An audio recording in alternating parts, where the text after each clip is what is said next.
I'm going to show you how you can easily return used items on Amazon. First, navigate to the Amazon app on your mobile phone.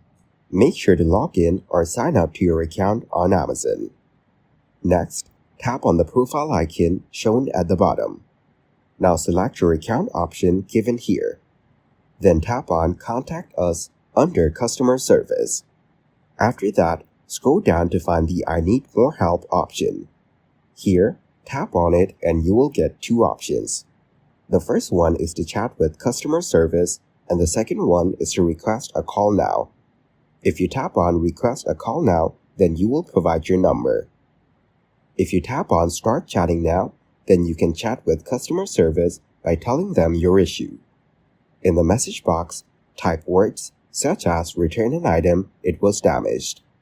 After that, it will show you the solution to your problem.